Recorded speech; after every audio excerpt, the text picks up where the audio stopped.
Alright, hello everybody, JadeArrow here, back with Game 3 between Hera and Rayne, as this mini-series is. It is a Arabia Hun War, just your typical matchup. And, well, Hera's got a better map this time. His wood lines are very close and very enclosed. He is still stuck at the bottom of the basin and surrounded by hills. His gold's forward, but it is pretty close. That is actually a really close gold mine. I guess it's not super close, but it's pretty close. His other gold's way over here and way back here. But this is a lot better for him. And Rayne, well, he's got the forward wood line, but he does have a back wood line as well. His gold's in the back, his other one is forward, and he's got a lot flatter map. It's really only this hill off on the side, more in the back, which really isn't any problem. And his berries are also in the back. Hera's are off to the side on the hill, but it really isn't going to be too much of a problem. And this is just standard stuff. We've seen this before. We'll see it time and time again. This is just your standard opening for the Huns into scouts. 3 villagers on wood. That's really all you need. And 3 for Rayne. You really only need 3, and that's just enough to get up a barracks and stable in the feudal age. And once you hit the feudal age, you're going to be sending your villagers onto wood and onto farms. So 3 villagers, you really only need that to get your barracks and your stable. And by that point, you'll have sent more villagers onto wood to make some farms. And yeah, just 3 on berries. Gonna see a 4th on berries. And this is as I really don't know how to say it. It's as perfect a build order as you can get. Well, build order, perfect. Gameplay? Hera looking away for a second too long and losing his scout, which you really didn't see much of Rayne's base at all. So this is going to be a problem for him. He did not find the gold or wood from Rayne. He doesn't know where the wood line is. It could be really anywhere. And same goes for the gold mine. So he's going to be at a slight disadvantage. Whereas Rayne, he knows, well, just as little for now, but that is quickly going to change. And Hera getting loom, Rayne getting loom. Hera's going to click up to feudal age a few seconds before. Look at that, 9:23 on his feudal time. I'm pretty sure that was the exact same time as the previous game for him. I think he's hit 9:23 all 3 of these games on his feudal time. So Hera's got this Hun scout build down cold. And there goes villager to build the barracks.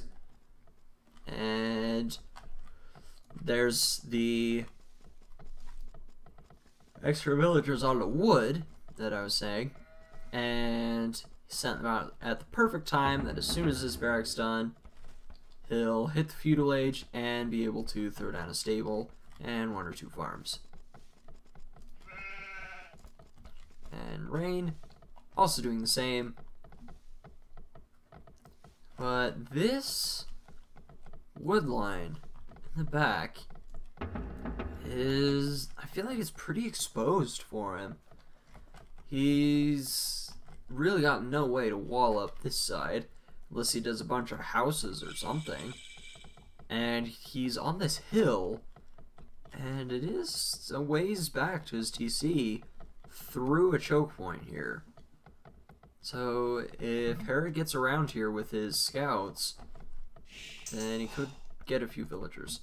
Now Rayne's putting his stable back here just because he knows that that's a possibility. So he's going to put the stable back here just in case he finds a few scouts. Back here he could just make a few scouts of his own to defend. Now Hera is walling up the front. If he didn't wall the previous two games, I don't see why he's walling now. But he's going over to Deer. Is he gonna mill that? I don't think he is. I really don't think he's gonna mill that. It's because his build order is so clean that even something as simple as a mill is gonna throw everything out of whack. So he's just not gonna mill those. But he is gonna wall, which I find interesting. Curious as to why he's decided to wall up like this. He's also got quite a few farms down, and Rayne does as well. So he's really not set himself up for a fast castle, but with the amount of walling he's doing, might be considering it.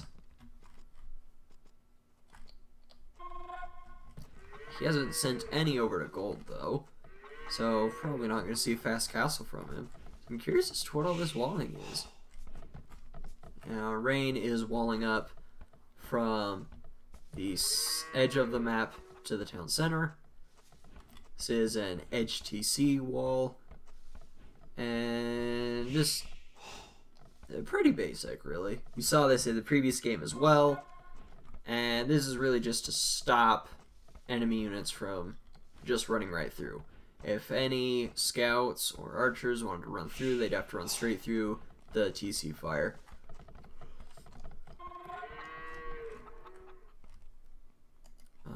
Yeah, both of them are playing real offensive. Each of them are expecting the other to come out first. Rayne is expecting Hera to come to this wood line, and Hera's walled up, so the only way Rayne could get in is to come through this side. So he's kept his scouts around. He's just running them around for now. And Rayne is sending his scout forward. He's wondering where Hera's army is. And both of them are playing this real defensive. We could see faster castle times. And especially from Hera with these walls. He might even just finish off this wall and go for a fast castle. But with the addition of this archer range, more likely he's gonna tech into some archers here and just play defensive. And yeah, double archery range, gonna be walling up here, which usually doesn't do as the Huns, and Rayne doesn't either. And you'd say Rayne really isn't walling up, other than the basics. So this is a little out of character for Hera, and yeah, he's just gonna finish off this wall. This is somewhat out of character for him, and yeah, he's gonna go up to the castle age. He's getting the food. He's got plenty of villagers on gold, and he's just gonna tech up to castle age. Gonna get wheelbarrow. Rayne already got wheelbarrow. And Rayne is going to do the same. He's seen the walls from Hera, so he's going to wall up and probably go up to Castle Age himself. Yeah, he's got the resources to do it. And they do have equal military. So we're gonna see some pretty quick castle times out of these guys. And then probably crossbow, bodkin for both of them. And I don't think we're gonna see bloodlines. Really, because you're using all your resources to get up to castle age and then get the crossbow and bodkin upgrade. There's really not a whole lot of room for the bloodlines upgrade. However, they might get it right now while they're going up to castle. You might decide to do that and delay the bodkin arrow tech just a little bit. So, let's see. Castle times, very similar. 14 seconds apart. Really not a big deal. Third archer range. Yes. And, okay, that's what the pause was. Rayne was getting a text. Of course. And third archer range for Hera. So, really, these guys have changed it around a bit for the third game. And gone for very defensive strategies. But here comes Hera. He's come forward with his scouts. And he does have to be careful. Rayne's got quite a few spears here.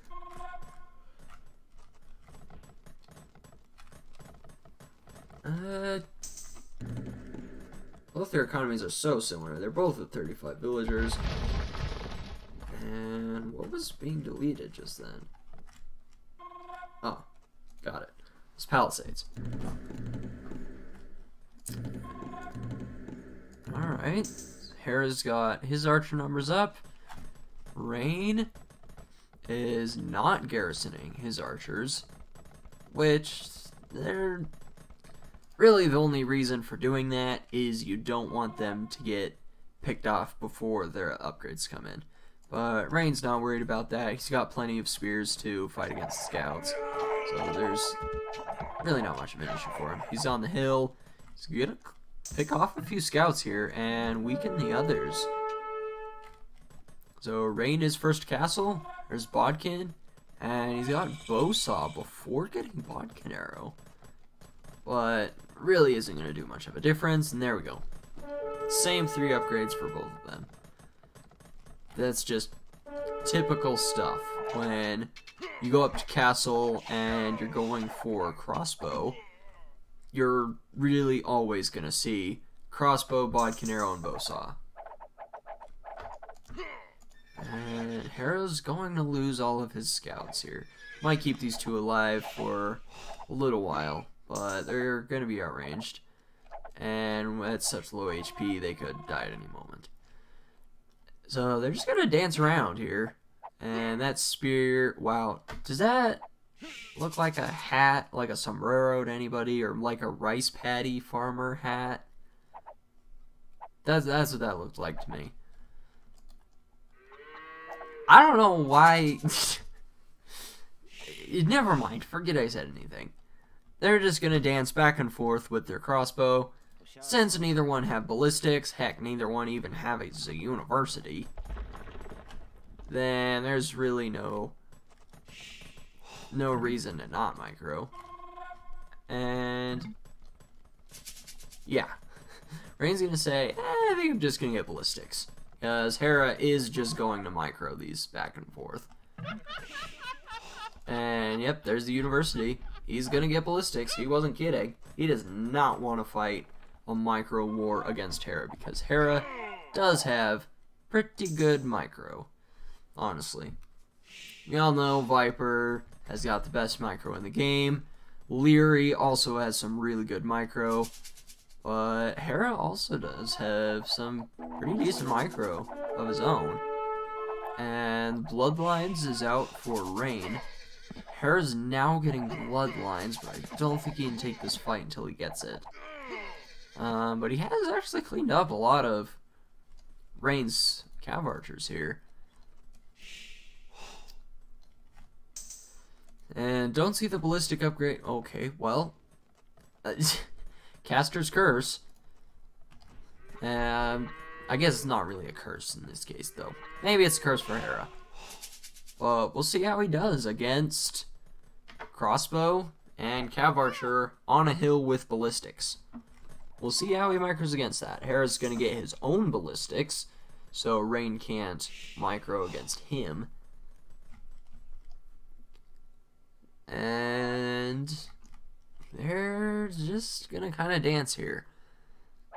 Even though both of them have ballistics, they're still going to do whatever micro they can. Now you can see it really doesn't do all that much to micro. Let's see. Hera's lost his crossbow, but Rayne's lost his Cav Archers. And geez, Hera's gonna clean this up. I'm really not sure how Hera got such a big advantage there. And Rayne's just retreating to his hill. Gonna add on 4th archery range. And Rayne has a 2nd TC. Does Hera have a 2nd TC? No, but he's gonna put one up right now. And just right on that gold. And yeah, Hera's already on 4 archery ranges, so that's how he got that advantage. Rayne went for the economy upgrade, or the economy advantage, and went for a 2nd TC, whereas Hera went for a 4th archery range. And Hera's gonna fight, but he's fighting uphill. So even though he has the military numbers, it's almost 10 military ahead, he really can't afford to fight uphill. And I think this has the potential to be the longest game of this trilogy in this series. Both of them have pretty equal military numbers. And okay, Hera is gonna lose a few Cav Archers there. He did run in just to pick off that villager. Could pick off a few more if he loops around on this side of the palisades. And what I find interesting is we have not seen a single siege workshop in this entire trilogy. And really the reason for that is Cav Archers are just too mobile. That they can so easily micro against Mangonel. You would have to be kind of lucky to get a good shot off. Leather archer armor for Hera. So once again, Hera's gone for the military approach with leather archer armor, whereas Rayne's gone for economy with heavy plow and a 3rd TC. And there's the 3rd TC for Hera as well. So yeah, this is going to be a longer game. Unless one of them drastically slips up. And Hera's actually up in the villager count. Even though he was later to build his TCs. He did have 3 town centers first. But he was up later to his 2nd town center. And Rayne actually has the military advantage now. And this forward TC, I think now Hera's going to build a siege workshop. And I'm really just waiting to see that from him. He doesn't have the wood for it. And really his economy's perfectly balanced for skirmishers and Cav Archer, which is getting elite skirm now. But if he were to change up his economy a little, then he could get out some Mangonels and start to siege this town center. However, with the amount of Cav Archers that are here, and there's quite a few Cav Archers, about 30 for both of them, Rayne just now getting leather archer armor, and Hera's already teched into elite skirm, whereas Rayne is just now doing so. It really isn't going to make too much of a difference. But it could slowly add up over time, as these skirmishers are going to do a lot of damage against Cav Archers. You really only need 6, I think. I think it's 6 to one-shot a cavalry archer. I think that's how many. You really don't need a lot for it to make a big difference. But there's the Siege Workshop from Rayne, and there's the Siege Workshop from Hera. Alright, here we go. Yeah, look at these skirmishers with 6 pierce armor after leather archer armor. Then scout archers only do 2 damage against them. And skirmishers do have a good bonus against cav archers. I forget how much exactly they do, but it is a pretty good amount. So they are going to do quite well against cav archers.